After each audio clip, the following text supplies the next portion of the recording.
There's a saying in Spanish, the quieter you are, the more beautiful you are. Why is it that that's a universal saying in all the different Latin countries? Explain feminine energy. It's a series of traits which I want you to step into. So these are 10 things that I do to stay ultra feminine. I love being girly. Here are 3 main ways that I became more feminine and attractive. I get questions about this all the time, and trust me, I know how hard your life will get easier when you There are 5 ways you can be more feminine. Feminine energy is about trusting the process. Femininity is a diverse topic that both secular and Christian women talk about. It is a defining factor that is often used to dictate a woman's worth. Wear skirts, wear dresses, wear makeup, but not too much because then you'll look ridiculous, but not too little because then you'll look barefaced. Speak softly, but never too much. Swallow your opinions, be agreeable, be pleasing, respect the men around you. Get married, stay home. Then if you don't dress feminine every day, skip your makeup, have a loud, annoying voice, or you're unmarried and working, you're told that you're not the feminine woman you should be. But that's not what real femininity is. Femininity is not a trait or a mask that you put on. It's far deeper than that. And in this video, we're gonna explore what real femininity actually is. And I know I'm not the only one who struggles with this. Influencers' voices and opinions are very loud, often much louder than the voices of the everyday girl who follows them. I'm aware of that, especially as a content creator myself. That's why I don't make these videos for me, I make them for you. Your voice deserves to be heard, especially on topics that affect every girl. This is why I asked my followers on Instagram, TikTok, and here on YouTube to share their thoughts on this topic. Before we start, hi, I'm Sarah, and this is the Catholic Girl Diaries. I post content all about living out the Catholic faith as a Gen Z girl living in today's world. So like and subscribe, and let's get into it. In nomine Patris et Filii et Spiritus Sancti. Angel of God, my guardian dear, to whom God's love commits me here, ever this day be at my side, to light, to guard, and to rule and guide. Amen. In nomine Patris et Filii et Spiritus Sancti. First, let's try to define femininity. According to Oxford English Dictionary, femininity, a noun, is a behavior or qualities regarded as a characteristic of a woman. Feminine quality or characteristics, womanliness. This term was rarely used before the 18th century. The reason the term femininity, or the closely related idea of feminine, became popularized during this time period was largely due to the major social and political shifts in the West. The Enlightenment, the Industrial Revolution, political revolutions, women entering the workforce and economic spaces, and the gradual changes in family structures all played a role. Society was undergoing dramatic changes as it moved forward to what we would recognize as modern day life. Because of this shift in power and structure, new ideas like real or true womanhood began to emerge. This framework, often rooted in the patriarchal view that tied a woman's femininity to purity, piety, and submissiveness. Femininity was no longer just something that women had, it became something that women were expected to perform. And we still see this today. Femininity is tied to weight, emotional maturity, virginity, and aesthetic presentation. And it has become moralized. When women fail to meet these standards, they're often seen as not feminine enough, or not even as women at all. In this way, femininity has become weaponized against women. And here's what my followers had to say about it. I feel like the stay-at-home mom. I would love to stay at home and take care of the children, but in this economy, it's hard for just one person to work. So when a woman wants a genuine career, either being a lawyer or a psychologist, I feel like men overlook that and kind of judge their femininity. I don't know if you know what I mean. I know what you mean. I feel like the femininity ideas on the internet, it's made more into an aesthetic, and it's hard to actually live through it. Most Christian influencers push the look of wearing dresses or skirts and looking put together all the time. As a young teen who spends most of my time outside, painting, being active, studying, it seems highly unrealistic to wear skirts and makeup 24/7. While I do view a part of femininity as wearing dresses, looking out together, it isn't my full view.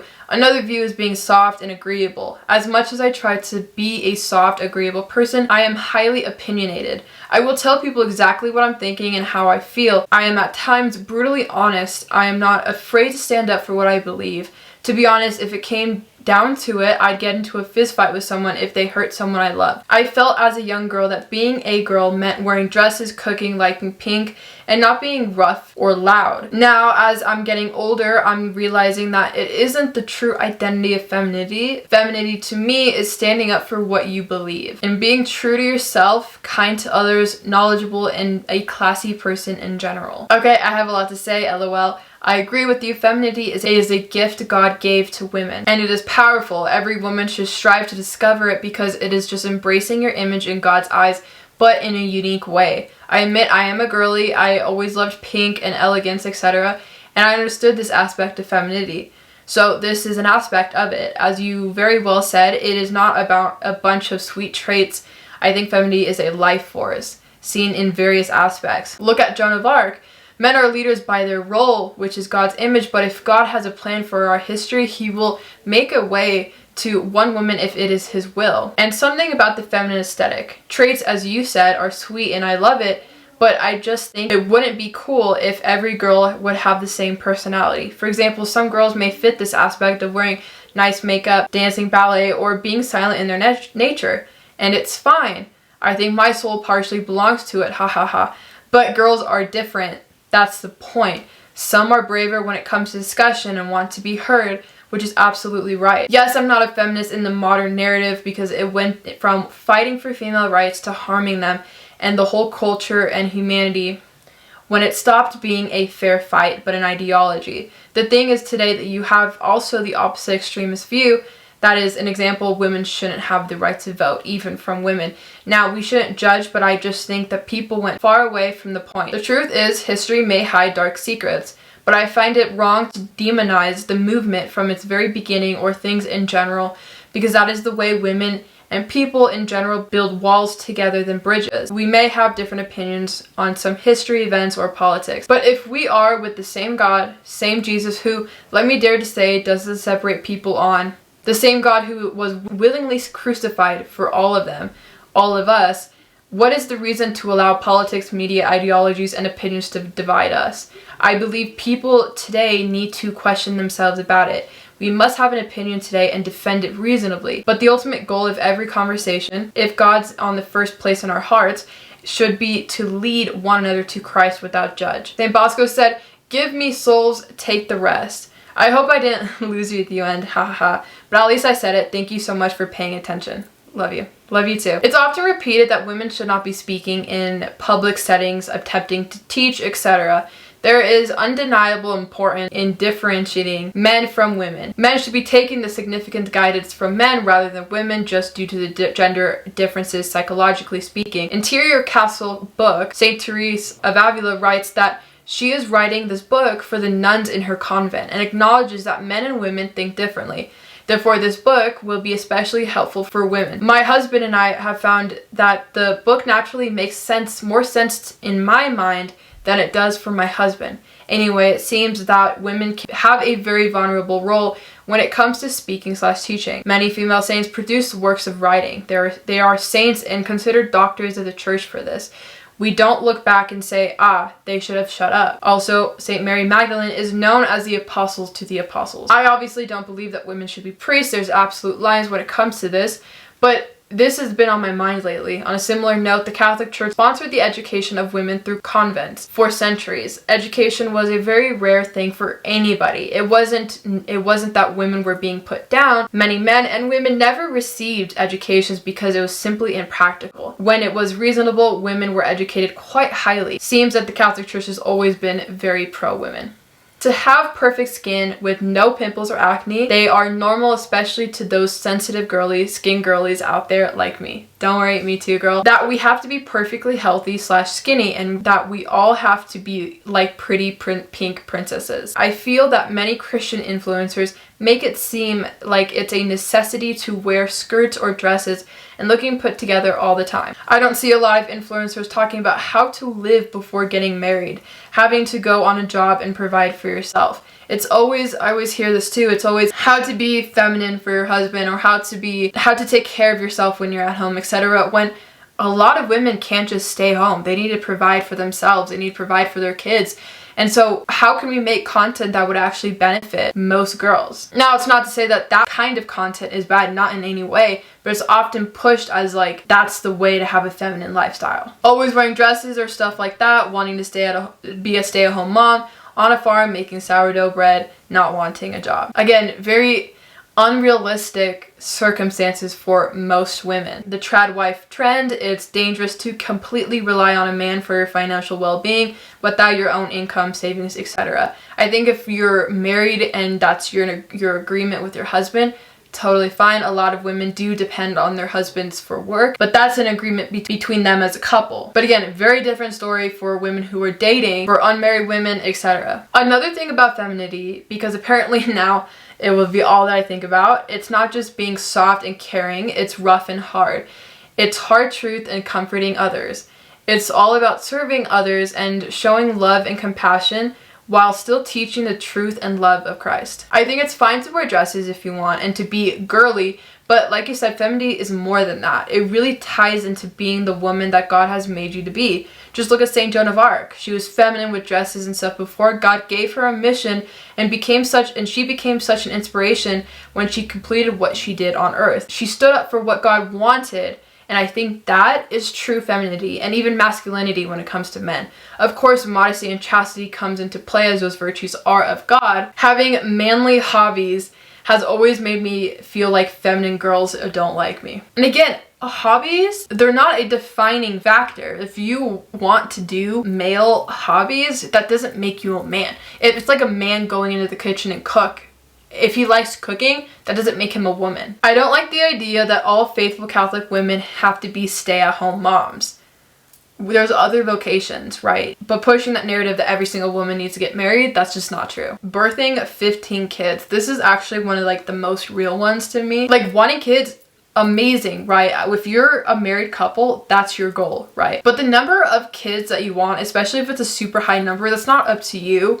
That's up to God, right? Caretaking / raising kids is often seen as less important because it's a feminine task. So just because girls do it, it's less important. But it's totally not true. It's more about your spirit than what you wear. But no one wants to hear that. That is so, so true. The exact same thing goes with modesty, right? You can be a super modest woman and be so lustful in the heart. Just saying. Not being educated, it's a good thing for women to seek knowledge and wisdom. Exactly. Women going to college, women wanting an education is not a bad thing. That's not a masculine thing to do at all. I'd probably say many women think is feminine, but I don't think is men going to work and women taking care of the children while the man works. And when the man is exhausted, he expects the wife to, who is also probably exhausted, to take care of him like he would always depend or rely on her so much. That is normalized. That model to me seems just so modern and not how the Bible times and the early Christians operated. And also I noticed this trend of women doing their Proverbs 31 routine of Stanley, coffee, and Pilates. While I understand we should take care of ourselves, I noticed some women make it an aesthetic. Those are my thoughts, and if I mishmashed this a little bit, I'm sorry, lol, but yeah, no, you're fine. The ladies' events where we eat salads and gossip while guys eat steaks and fun stuff. I want to eat steak too. You need to have long hair to be feminine. I like my short hair. Me too, girl. Me too. I had long hair for majority of my childhood and for a long time in my high school career, but in like junior year, I started like cutting my hair like actually way shorter. I love it so much. Like I would never go back. I thought my long hair was so beautiful, but for me, I just love my short hair. Maybe it's silly, but go to the gym wearing a skirt with a short or bikers underneath every day to be more modest and feminine. Again, you can be modest without wearing skirts or without wearing dresses. Again, it comes with the situation, etc. If you want to wear skirts, 100% go ahead. But having that expectation for all women to do that, especially when they're working out. Can a tomboy not be feminine? I'm about to touch on that. Hold on. Submitting to all men when we should be submitting to our fathers and husbands. That is so true. A lot of times that I've seen on social media is that, oh, but you need to respect all men. Or just like the men in your workplace, or like they deserve that respect and authority. They don't. Even for me, I've had grown men tell me, oh, you shouldn't do this, you shouldn't do that. Who are you? Who are you? You're not my dad, you're not God, and you're not a priest, right? Somebody in the church of authority. So I'm not going to be listening to you. Thank you. Being quiet and not having opinions, that's the biggest thing. Women are also human beings, and so to say that you can't have any opinions about something, excuse me, but actual femininity was never an identity or traits that men give us. We do not earn our femininity because we fit into society's standards. Women are naturally feminine. Why? Because our femininity was given to us by God. As women, we were made perfectly in God's image. For some women, their lifestyles might make it difficult or inconvenient to wear pretty dresses all the time. And that's okay. For some women, they have louder or more masculine sounding voices. I do not have a soft or gentle voice, but that's okay. The sound of your voice does not define you. Some women want to go to school and have a career. Some are forced to, and some do not, and some do not need to, and that is okay. Some women choose to wear a full face of makeup every single day. Some choose to not wear any at all. That is okay. Some women are called to be mothers. Others, nuns, and perpetual virgins. That is okay. Women are diverse in personality and in vocations, yet we are united in our devotion to God and in service of his creation. Real femininity is not defined in opposition to men, but in obedience in the way that God uniquely and intentionally designed us. We are designed to love, to nurture, to support, and to build, not as tools for men, but as helpers that God intended, not as the way that the world has distorted. We are not servants to men, we are servants to God. And to serve God is to mirror Christ, to love deeply, to build others up, to speak the truth in the face of injustice, and to share the gospel through the way we live. These are not just feminine traits, they are part of who we are, written into us by God. And don't confuse servanthood with self-neglect. Serving the Lord also means caring for ourselves, nourishing our bodies, moving with intention, seeking confession, cultivating holy relationships, and forming disciplined habits. That is not vanity, that is stewardship. Femininity is becoming the woman God created us to be, while holy, not selfishly, dedicating your life to God and to the service of his creation. And the woman who lived this life perfectly is Mary. We should turn to her and walk with her and ask her to guide us into our journey of becoming women God is calling us to become. Theotokos ora pro nobis. If you enjoyed this video, please like and subscribe, and write in the comment section your thoughts. I read every single comment and I'm excited to hear you guys' input. Click on this video for more, and I will see you guys